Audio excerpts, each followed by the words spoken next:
యేసే పరిష్కారము అనుదిన Bible study కార్యక్రమం ప్రేక్షకులందరికీ యేసుక్రీస్తు వారి కృపగల నామమున వందనాలు. ప్రభువునందు ప్రియ దేవుని బిడ్డలారా, నేటి దినము డాక్టర్ కారుపాటి శ్యామసాగర్ గారి ద్వారా బైబిల్ స్టడీలోని వాక్య ధ్యానమును సామెతల గ్రంథము నుండి ధ్యానం చేసుకుందాం. మీరందరూ బైబిల్తోనూ నోట్బుక్తోనూ సిద్ధపడి ఉంటే డాక్టర్ కారుపాటి శ్యామసాగర్ గారు ప్రార్థన చేసి ఈ దినపు వాక్య పరిచర్య చేస్తారు. ప్రభువునందు ప్రియ దేవుని బిడ్డలారా, నేటి వాక్య ధ్యానం కొరకు ప్రార్థిద్దాం. తలలు వంచండి, ప్రార్థనలో ఏకీభవించండి. మమ్మును మిక్కిలిగా ప్రేమిస్తున్న మా ప్రియ పరలోకపు తండ్రి, మీ పరిశుద్ధ గణనామమునకు స్తుతులు చెల్లిస్తున్నాము. నేటి వాక్య ధ్యానం వింటున్న వారందరికీ క్షేమమునిచ్చుటకు సహాయం చేయండి. రక్షణ పొందని వారు రక్షించబడాలి. దీని కొరకై మేము చేస్తున్న ఈ పరిచర్యను ఆశీర్వదించండి. ఎపిసోడ్ సహకారులు లేరు ప్రభు, అనుగ్రహించండి. యేసు నామమున వేడుతూ ఉన్నాము తండ్రి, ఆమెన్. ప్రభువునందు ప్రియ దేవుని బిడ్డలారా, దయచేసి మీ పరిశుద్ధ బైబిల్ గ్రంథాన్ని తెరవండి. సామెతలు గ్రంథము 11వ అధ్యాయము 13వ వచనం నుండి వాక్యాన్ని గమనించండి. కొండెగాడై తిరుగులాడువాడు పరుల గుట్టు బయటపెట్టును, నమ్మకమైన స్వభావము గలవాడు సంగతి దాచును. Whoever goes about slandering reveals secrets, but he who is trustworthy in spirit keeps a thing covered. చూడండి, కొండెగాడు నమ్మకమైన వాడు. కొండెగాడు అనే పదం స్లాండరింగ్, ఇతరుల విషయాలు పరులకు చెప్పుకుంటూ తిరుగువాడు. అనవసరపు విషయాలు మాట్లాడుతూ ఉండేవాడు.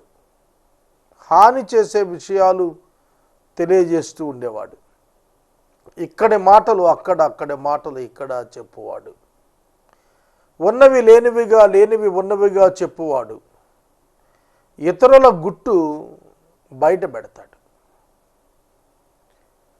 కొన్ని విషయాలు రహస్యంగా ఉండాలని మనం కోరుకుంటూ ఉంటాం. కొన్ని విషయాలు రహస్యంగా ఉండిపోతేనే క్షేమం. ఇది మనుషుల హృదయాల్లో ఉండేటువంటి ఆలోచన. చాలా సమీపస్తులకు మాత్రమే కొన్ని విషయాలు చెప్పుకోగలుగుతాం, వాటిని బయటకు రాకూడదని కోరుకుంటాం. కానీ కొండెగాడి నోట ఏ రహస్యమూ దాగదు. ఎదుటివారి గుట్టు విప్పేస్తాడు. దాని వలన వారికి ఏ ప్రమాదం వస్తుందో చూడడు. బాధ్యత రాహిత్యం. చూడండి, విశ్వాసి మాట్లాడుతున్నప్పుడు ఎదుట వారి క్షేమాభివృద్ధిని ఆలోచించి మాట్లాడగలగాలి. నీ స్నేహితుడి విషయం కానీ, నీ పొరుగువాని విషయం కానీ మరొకరితో పంచుకునేటప్పుడు ఆ స్నేహితుడైనా పొరుగువాడైనా గాయపడేట్టు కానీ, అతని పరువు పోయేట్టుగా కానీ మన యొక్క మాటలు ఉండటానికి వీల్లేదు. నమ్మకమైన స్వభావం కలిగిన వాడు సంగతి దాచేస్తాడు. సహోదరుడా, సహోదరి, నమ్మకమైన స్వభావం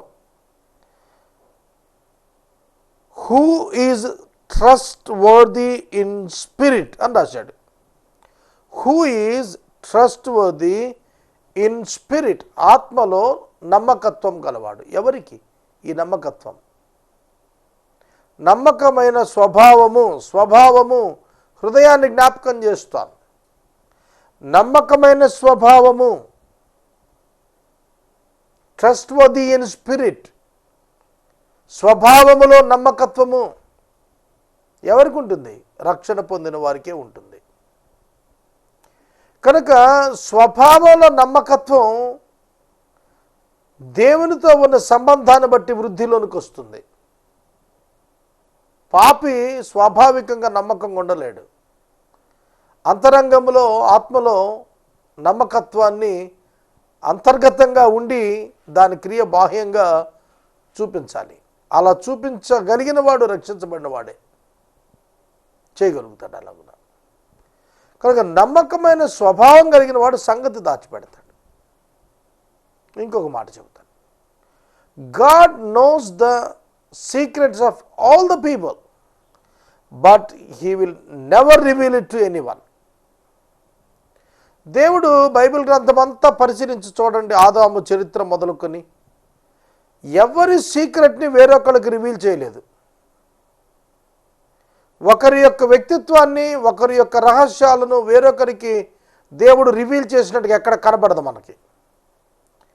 ఏదైనా ఒక వ్యక్తి యొక్క హృదయంలో దోషం ఉంటే అతనికే రివీల్ చేస్తాడు దేవుడు, అతడు తెలుసుకునేట్టుగా చేస్తాడు.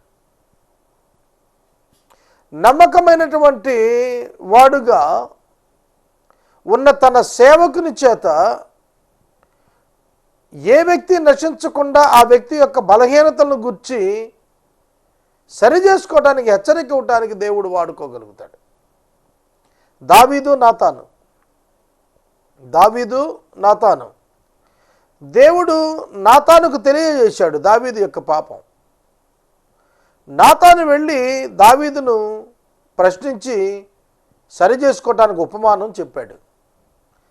దావీదు బెత్షెబాతో చేసిన రహస్య పాపం, ఉరియాను రహస్యంగా చంపించటం, ఈ స్టోరీ అంతా కూడాను నాతాను నమ్మకమైన స్వభావం గలవాడు. దావీదులో మార్పు తీసుకురావటానికి అతని వరకే చెప్పాడు, ఆ విషయం అల్లరి చేయలేదు. అర్థమవుతుందా? కాబట్టి నమ్మకమైన స్వభావం గలవాడు సంగతి ఇతరులకు దాస్తాడు, ఆ వ్యక్తిని బాగు చేయటానికి కృషి చేస్తాడు. కొన్ని చోట్ల బిడ్డలు అక్రమంలో ఉంటారు, తల్లిదండ్రులకు తెలియదు బిడ్డలు అక్రమంలో ఉన్నారని. తెలుసుకున్నటువంటి సమీపస్తులు తల్లిదండ్రులకు చెప్పరు. చూడండి, ఈ వ్యాఖ్యానం చూడండి. అక్కడ నమ్మకమైన వాడు అవుతాడా? ఒక బిడ్డ తప్పులో ఉన్నప్పుడు ఆ బిడ్డను గురించి ఆ తల్లిదండ్రులకు హెచ్చరిక చేసి అల్లరి చేయకుండా ఆ వ్యక్తి సరి చేసుకునేటట్లుగా చేయటం నమ్మకస్తుని యొక్క స్వభావమే.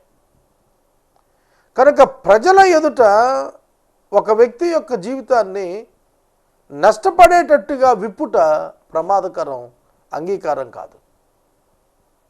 ఏ ప్రయోజనం కోసం అట్లాంటి దౌర్భాగ్య పని చేయకూడదు. నమ్మకమైన స్వభావం కలిగి ఉండాలి. అడ్వకేట్ అనే పేరు విన్నారా? అడ్వకేట్ అంటే న్యాయవాది, న్యాయమూర్తి అంటే జడ్జి. న్యాయము కోసం వాదించేవాడు అడ్వకేట్, ఉత్తరవాది అంటారు అడ్వకేట్. అడ్వకేట్ దగ్గర కేసు ఇచ్చేటప్పుడు క్లయింట్ అన్నీ చెప్పేస్తాడు. అర్థమవుతుందా? క్లయింట్ చెప్పిన విషయాలు అడ్వకేట్ ఆపోజిట్గా ఉన్నటువంటి వ్యతిరేకంగా ఉన్న వ్యాజ్యమాడే వాళ్ళకి అందజేసేస్తే క్లయింట్ ఓడిపోతాడు. అడ్వకేట్ నమ్మకస్తుడు కాకపోతే క్లయింట్కి భద్రత లేదు. అలాగుననే నమ్మకమైన స్వభావం కలిగిన వాడుగా లేకపోతే ఇతరులకు హాని చేసిన వాళ్ళం అవుతాం. కనుక నమ్మకస్తులంగా స్వభావంలో ఉండాలంటే యేసుక్రీస్తునందు విశ్వాసం ఉంచాలి. హృదయము అన్నింటికంటే మోసకరమైంది, ఘోరమైన వ్యాధి కలిగింది. అది మనలను ఎల్లవేళలా పక్కదారే పట్టిస్తుంది. నేను చూచాను, నా వ్యక్తిగత అంతరంగమే పలుమార్లు పక్కదారి పట్టించింది. క్షణాల్లో నేను గ్రహించి ప్రభు సన్నిధిలో దాని నివారణ కొరకు చర్యలు తీసుకున్నాను, సరి చేసుకున్నాను. మన హృదయం మనల్ని పక్కదారి పట్టిస్తుంది. కానీ నమ్మకమైన స్వభావం అభివృద్ధిలోనికి కల్టివేషన్లో మనం తెచ్చుకోకపోతే విశ్వాసం మన వల్ల ఎక్కువ అపరాధం జరిగే ప్రమాదం ఉంటుంది. కనుక స్వభావం నమ్మకంగా ఉందా? నమ్మకమైన స్వభావం నీలో వృద్ధి కావాలి. నాయకులు లేని జనులు చెడిపోవుదురు. తెలుగు ట్రాన్స్లేషన్ యాజ్ ఇట్ ఈజ్గా మనం అక్షరపరంగా చదువుకుంటే వాక్యం అర్థం కాదు. ఏమిటి నాయకులు లేకపోతే ప్రజలు చెడిపోవటం ఏమిటి?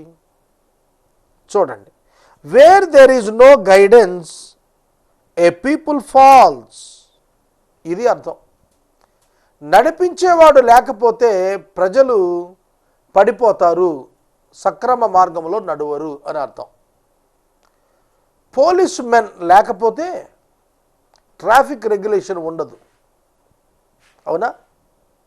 పోలీస్ మెన్ ఉంటే ట్రాఫిక్ రెగ్యులేషన్ ఉంటుంది. లీడర్స్ ఉంటే డెమోక్రసీ పర్ఫెక్ట్గా అమలవుతుంది. ప్రజానాయకులు లేకపోతే డెమోక్రసీ నడవదు. చూడండి, మనకు రాష్ట్రపతి పాలన పెడుతుంటారు, అప్పుడు గవర్నర్ పరిపాలిస్తాడు. ప్రజానాయకులు ఎవరు ఉండరు, అసెంబ్లీ ఉండదు. ప్రజల నాయకులు ప్రజలను పరిపాలించుకునే విభాగం ఉండదు. ఒక గవర్నర్ ఎగ్జిక్యూటివ్ పవర్స్తో, ఆయన మెజిస్ట్రేటివ్ పవర్స్తో పరిపాలన చేస్తుంటాడు. ప్రజల్లో విప్లవానికి, ప్రజల్లో అసంతృప్తికి కారణమవుతుంది. ప్రజలు ఇష్టపడరు ఆ పరిపాలన. నాయకులు ఉంటేనే, గైడెన్స్ ఇచ్చేవాడు ఉంటేనే ఆ ప్రజలు క్షేమంగా ఉంటారు. నాయకులు లేని జనులు చెడిపోదురు. Where there is no guidance a people falls. ప్రజలు పడిపోతుంటారు. గైడెన్స్ ఇచ్చేవాళ్ళు కావాలి. అందుకనే మీరు గమనిస్తున్నారు లేదో, చాలా కార్యాలయాల్లో మే ఐ హెల్ప్ యూ అనేటువంటి బోర్డులు వెలిశాయి. People needs the guidance. ప్రజలకి నడిపింపు కావాలి. ఒకసారి నిమ్స్ హాస్పిటల్కి పోయాను నేను. వెళ్ళాను, నాకేం అర్థం కాలేదు. ఆ భవనాలు, ఆ వార్డులు ఎక్కడెక్కడ ఉన్నాయి, ఎవరెవరిని ఎట్లా, దానికి బయట ఒక మ్యాప్ పెట్టాడు. దాని దగ్గర ఒక రిసెప్షన్ పెట్టాడు. అక్కడ మనం అడిగితే ఎక్కడ ఏమిటిని వివరంగా చెబుతారు. Where there is no guidance a people falls. ఎక్కడ నడిపింపు లేదో అక్కడ ప్రజలు పడిపోతారు. Responsibility of the spiritual leaders are more high on these days. ఆధ్యాత్మికమైనటువంటి నాయకుల యొక్క బాధ్యత ఉన్నదే ఈ పర్టిక్యులర్ 21st సెంచరీలో చాలా ఎక్కువగా ఉంది. Leaders need to guide the people towards God and righteousness. దేవుని వైపు, దేవుని నీతి వైపు, దేవుడు ఉన్నాడు, ఆయన యొద్దకు మరలాలి అని నడిపించడం వైపు నాయకులు సిద్ధంగా లేకపోతే ప్రజలు పడిపోతూ ఉంటారు. అక్రమం పెరిగిపోతుంది, అన్యాయం విస్తరిస్తుంది. కనుక గైడెన్స్ అనేది చాలా కావాలి. కెరియర్ గైడెన్స్ అని చెప్పి మనకు విద్యార్థులకు ఎప్పటికప్పుడే క్లాసులు పెడుతూ ఉంటారు, సెమినార్స్ పెడుతూ ఉంటారు. అలాంటి కెరియర్ గైడెన్స్ లేకపోతే students should not no guidance. ఎట్లా వెళ్ళాలి ముందుకు అనేది త్రోవ తెలియదు. కనుక సోదరుడు, సోదరి, నడిపింపు కావాలి. కొందరికి నడిపింపు కింద నడవటం ఇష్టం ఉండదు, గైడ్ లైన్స్ ఇస్తే ఇష్టం ఉండదు. నా ఇష్టం వచ్చినట్టు నడుస్తాను అంటాడు. అది అతనికి ప్రమాదం, ఇతరులకు ప్రమాదం, చెడిపోతాడు. ఆలోచనకర్తలు అనేకులుండుట రక్షణకరము. But an abundance of counsellors there is safety. Counsellors, ఆలోచనకర్తలు, కౌన్సిలర్స్ కావాలి. ఇవాళ 498A కేసు సుప్రీంకోర్టు దానిని గూర్చి గతంలో ఇచ్చినటువంటి చట్టాన్ని ఆల్టర్ చేశారు. అరెస్ట్ చేసేయటమే, నాన్ బెయిలబుల్ వారెంట్ ఇష్యూ చేసేయటమే. స్త్రీని హింసిస్తే ఆమె ఎవరి మీద కంప్లైంట్ ఇస్తే, భర్త, అత్త, తోడుగోడలు, ఆడబడుచు, బావగారులు ఎవరి మీద కంప్లైంట్ ఇచ్చినా నాన్ బెయిలబుల్ ఇచ్చేవాళ్ళు. కానీ తర్వాత మిస్యూజ్ అవుతోందని చెప్పి అన్నాక తీసుకొని వచ్చి చక్కగా కౌన్సిలింగ్ ఏర్పాటు చేశారు. ప్రీ లిటిగేషన్ కౌన్సిలింగ్ అని ఏర్పాటు చేశారు. నా మిత్రుడు ఒక ఆయన ఉన్నారు, నాకు ఇవి చెబుతూ ఉంటాడు. అప్పుడప్పుడు లీగల్ ఇష్యూస్ కనుక్కుంటుంటాను నేను. ప్రీ లిటిగేషన్ కౌన్సిలింగ్ పెట్టారు ఇప్పుడు. ఒక అమ్మాయి అప్లై చేసిన వెంటనే భర్తని అత్తని అందరిని అరెస్ట్ చేస్తే ఇక అమ్మాయి ఎదరకపోలేదు. కుటుంబం ఆమెను అంగీకరించలేకపోవచ్చు ఇండియన్ కల్చర్లో. అందుకనే కుటుంబం నిలబడటానికి ప్రీ లిటిగేషన్ కౌన్సిలింగ్. సోదరుడా సోదరి, అలాగే కౌన్సిలర్స్ కావాలి, అలాగే మెడికల్ కౌన్సిలర్స్ కావాలి. ఇది ప్రత్యేకంగా ప్రభుత్వం ఒక కోర్సు పెట్టింది. దీని మీద ప్రత్యేకంగా ప్రభుత్వం ఒక జాబ్ ప్రొవైడ్ చేసి ఉంచింది. కార్యాలయాల్లో, హాస్పిటల్స్లో కౌన్సిలర్స్ కావాలి, యువకులకు కౌన్సిలర్స్ కావాలి. తర్వాత ప్రీ మ్యారీడ్ కౌన్సిలింగ్స్ కావాలి. ఇలా చాలా విషయాలు అవసరం. కనుక హూ ఆర్ ద కౌన్సిలర్స్? ఎవరు ఆలోచనకర్తలు? They must be trained. ఏది పడితే అది సలహాలు ఇచ్చేవాళ్ళు కాదు. వాళ్ళు ఖచ్చితంగా మంచిగా ట్రైన్ అయిన వాళ్ళు అయి ఉండాలి. మోషే అలా కౌన్సిలర్లు ఏర్పాటు చేశాడు. 1000 మందికి ఒకడు, 100 మందికి ఒకడు, 10 మందికి ఒకడు చొప్పున న్యాయాధిపతులు అంటే కౌన్సిలర్సే వాళ్ళు ఎప్పటికప్పుడు సంస్కరిస్తూ వచ్చేవాళ్ళు. సమాజంలో కౌన్సిలర్స్ కావాలి, చర్చెస్లో కౌన్సిలర్స్ కావాలి, యూత్కి కౌన్సిలర్స్ కావాలి, మ్యారీడ్ ఉమెన్కి కౌన్సిలర్స్ కావాలి. పేతురు పత్రిక మీరు చదవండి. ఏజ్డ్ ఉమెన్, వృద్ధులైనటువంటి పెద్దలైన స్త్రీలు యవన కుమార్తెలకు కూర్చోబెట్టి నేర్పించాలి. సంసారం ఎలా చేయాలి, భర్తను ఎట్లా ప్రేమించాలి, గౌరవించాలి, విధేయత చూపాలనే అంశాలు సంఘంలో కౌన్సిలర్స్ నేర్పించాలి అని చెప్పాడు. సోదరుడా సోదరి, ఎక్కడున్నారు మనకు కౌన్సిలర్స్? ఇప్పుడు అమెరికాలో ఎక్కువ ఆదాయం వచ్చేది ఎవరికో తెలిసిన కౌన్సిలర్స్కి. అక్కడ లిజనింగ్ క్లబ్స్ ఉంటాయట, వినేవాళ్ళు. ఇప్పుడు మనకంటే చాలామంది అవైలబుల్గా ఉంటారు, ఖాళీగా ఉంటారు, ఎవరితోనైనా మాట్లాడతాం, గంటల కూర్చొని కబుర్లు చెప్పుకుంటాం మన దేశంలో. We don't give value for the time. కానీ విదేశాలు అట్లా కాదు. సమయం ఎవరు, నీతో పక్కింటోడు మాట్లాడు. వాళ్ళ ప్రైవసీలు ఇంకోళ్ళు ప్రవేశించడానికి వీలు లేదంటారు. అందుకనే అక్కడ ఎక్కువ మంది మానసిక సంఘర్షణకు లోనైపోతున్నారు.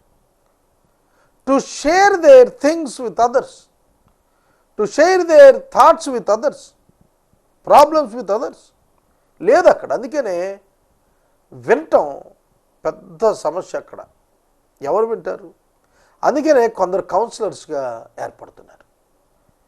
1 గంట మన మనసులో బాధంతా చెప్పేసుకుంటే దిగిపోతుంది అంటారు, చూశారు? కౌన్సిలర్స్ కావాలి. అందుకే ఆలోచనకర్తలు ఎక్కువ మంది కావాలి. ఎప్పుడు చెప్పాడండి సొలొమోన్ ఇది? క్రీస్తు పూర్వము 1000 సంవత్సరాలు అప్పుడు సొలొమోన్ గారు రాస్తున్నాడు, పీపుల్ నీడ్స్ ద కౌన్సిలర్స్ అని. గైడెన్స్ ఇచ్చేవాళ్ళు కావాలి, కౌన్సిలర్స్ కావాలని ఆ రోజున సొలొమోన్ మహారాజ్ చెప్పాడు. ఇవాళ నాయకులు, ప్రభుత్వం ఎంత శ్రద్ధ తీసుకుంటున్నారు దీని మీద ఆలోచించాలి. కనుక సమాజం దానంతటదే పుట్టి పెరిగిపోతుందని అనుకోవద్దు. ఈవెన్ ఇన్ ద క్రిస్టియానిటీ, ఒక పాస్టర్గా, ఒక సేవకుడిగా ఒకరు అభిషేకానికి ఇష్టపడి వచ్చిన వెంటనే ఆయన ప్రపంచ భక్తుడు అయిపోయినట్టేం కాదు. He needs much guidance and counselling. అందుకనే సెమినార్స్లో కౌన్సిలింగ్ అనేటువంటి ఒక సబ్జెక్ట్ నేర్పిస్తున్నారు ఇప్పుడు. సోదరుడా సోదరు, how to counsel the people spiritually. యేసుక్రీస్తు ప్రభు ఎలా ఉన్నాడో అలా బ్రతకడానికి నేర్పించడానికి ప్రజలను కౌన్సిల్ చేసేవాడు కావాలి, యూత్ని కౌన్సిల్ చేసేవాడు కావాలి. నాకు ఒక దినాన్ని ఒక ఫోన్ వచ్చింది, చాలా ఆశ్చర్యకరమైన ఫోన్. ఒక అతను ఒక ఆమెను ప్రేమించానని నాకు ఫోన్ చేసి చెబుతున్నాడు, ఇట్లా చేయాలనుకుంటున్నాను, ఏం చేయమంటారని నన్ను అడిగాడు. మీరు నన్ను వచ్చి కూర్చొని మాట్లాడతారని అడిగాను నేను. ఆయన అన్నాడు, ఫోన్లో కౌన్సిలింగ్ కుదరదా అన్నాడు. నేను ఆ వ్యక్తిని ఇన్వైట్ చేశాను. ఆయన నేను రానండి, నాకు ఫోన్లోనే కౌన్సిల్ చేయండి అని అడిగాడు. నేను ప్రయత్నం చేశాను అతను మేలు కొరకు, వాక్యంలో నుండి చాలా విషయాలు మాట్లాడాను. ఆ తర్వాత అతను నాకు ఫోన్ చేయలేదు. ప్రార్థన చేశాను అతను సంతోషంగా ఉండాలని. కౌన్సిలర్స్ కావాలి. పాస్టర్ యొక్క ప్రధానమైనటువంటి పని ఏమిటో తెలిసిన, వారంలో గంటే ప్రసంగం, మిగిలిన సమయం అంతా counselling the church. SIT with the young boys, SIT with the old people, give them the solutions to their problems. వారి సమస్యలకి పరిష్కారాలు సూచించాలి, కౌన్సిల్ చేయాలి, వాక్యంలో నుండి చెప్పగలగాలి. అందుకనే ఆలోచనకర్తలు అనేక మంది ఉండుట రక్షణకరం. చూడండి, ఏది మంచిదో సమాజానికి ఏది చెడో కూడా చెప్పేస్తున్నాడు. 15వ వచనంలో, ఎదుట వాని కొరకు పూటబడిన వాడు అంటే సెక్యూరిటీ ఇచ్చిన వాడు చెడిపోతాడు, పూటబడ నొప్పని వాడు నిర్భయంగా ఉంటాడు. ఇది గతంలో మనం ధ్యానం చేశాం. ఎవరైతే సెక్యూరిటీ పెడతారో వాళ్ళు ఇబ్బంది పడే ప్రమాదం ఉంది. దాన్ని బట్టి పెట్టడం మానేయమని నేను చెప్పను అనేది కూడా చెప్పాను గతంలో. It depends upon the person who requires the security. అలా కాకుండా ఎదుట వ్యక్తి ఏమో ఎవరో ఏమీ తెలియకుండా పూటబడుట, జామీనుండుట ప్రమాదకరం. నెరరు గల స్త్రీ ఘనత నందును, a gracious woman gets honour. Honour అంటే ఘనత. ఘనత ఎవరికి వస్తుంది? ఏ స్త్రీకి వస్తుంది? గ్రేషియస్ ఉమెన్, నెనరు కలిగినటువంటి స్త్రీ, దయగలిగిన ఆమె, దయ చూపించే ఆమె, మంచి స్త్రీ, ప్రేమించేటువంటి తత్వం ఉన్న తల్లి అన్నమాట. సహోదరి ఘనత నందుతుంది. పలానా సహోదరి మనకు ఆదరణ కలిగించే కార్యం చేస్తుందని నమ్ముతారు కొందరు. ఆ స్త్రీ పేరుకుంటుంది. నెనరు కలిగి ఉండాలి స్త్రీలు, అప్పుడే ఘనత. క్రీస్తు సంఘంలో స్త్రీకి ఘనత ఏది? గ్రేషియస్ ఉమెన్గా ఉండాలి, కనికరం గలట్టుగా తల్లిగా వ్యవహరించాలి. బలిష్ఠులు ఐశ్వర్యం చేపట్టుదురు, and violent men get riches. బలిష్ఠులు, వైలెంట్ మెన్.